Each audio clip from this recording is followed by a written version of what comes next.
Assalamualaikum warahmatullahi wabarakatuh dan salam sejahtera. Bertemu lagi kita dalam siri BS Borak Sejarah bersama saya Cikgu Batan bin Sukur dalam subtajuk yang terakhir 2.8 Kesan Perkembangan Nasionalisme. Okey pelajar, kita telah lihat bab 2 ini dan kita sekarang telah sampai ke penghujung. Apa yang telah kita belajar daripada 2.1 sampai 2.7, apa kesannya kepada negara kita? Apa kesannya kepada masyarakat di negara kita? Masyarakat Melayu, masyarakat Cina, masyarakat India. Dan cikgu suka nak berbalik kepada maksud nasionalisme, iaitu perasaan cinta akan negara. Di mana bila kita cinta akan negara, kita akan buat baik yang kita mampu untuk negara. Dan kita juga mengharapkan kesan yang baik.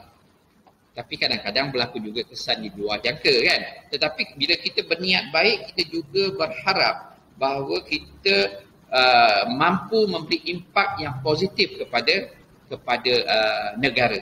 Jadi bagaimana semangat nasionalisme ini, perjuangan-perjuangan yang telah kita lihat sebelum ini berjaya mengubah hidup. Berjaya mengubah hidup masyarakat Melayu, masyarakat Cina dan masyarakat India. Bagaimana mereka menilai balik peranan mereka, bagaimana mereka melihat negara kita ni untuk masa hadapan. Jadi kita kena lihat dalam 3 aspek: politik, ekonomi dan sosial. Dan dalam buku teks telah disenaraikan apakah perubahan-perubahan dan kesan-kesan yang berlaku.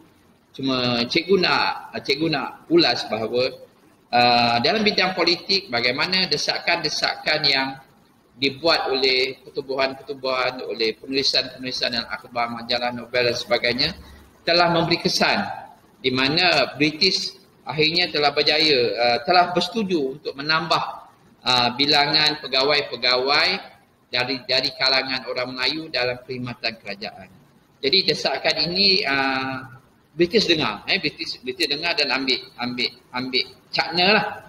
Dan kita juga melihat orang masyarakat Cina dan masyarakat India mula melihat negara kita ni sebagai mempunyai masa depan. Mereka boleh mula memikirkan keberadaan mereka kat negara kita ni. Aku ni takkan datang nak kerja je ni. Aku kena fikir juga masa depan orang-orang Cina, bangsa aku dekat tanah Melayu ni.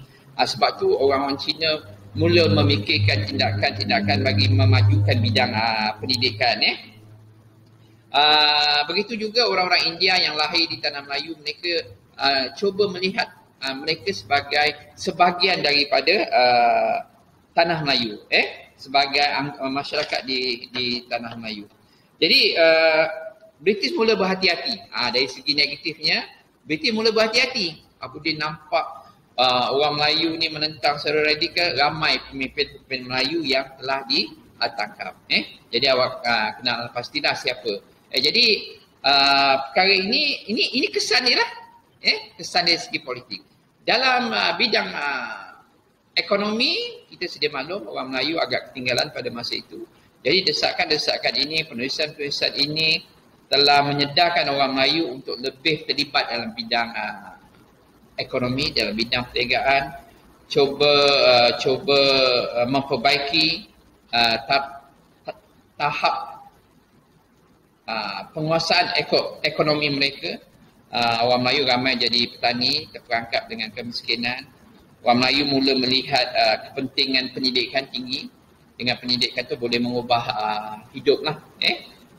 Selain itu dalam bidang sosial juga, kesedaran tentang kepentingan pendidikan.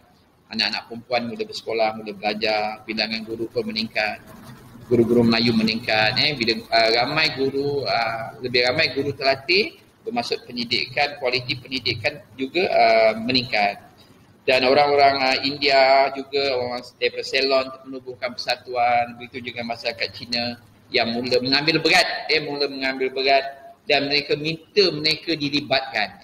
Kalau tak, mereka datang just untuk kerja. Jadi mereka dah mula berfikir, di mana bumi dipijak, di situ langit dijunjung. Jadi semua yang berlaku yang kita bincangkan ini adalah sebelum Perang Dunia yang Kedua. Selepas ini kita lihat apa yang berlaku selepas Perang Dunia yang Kedua.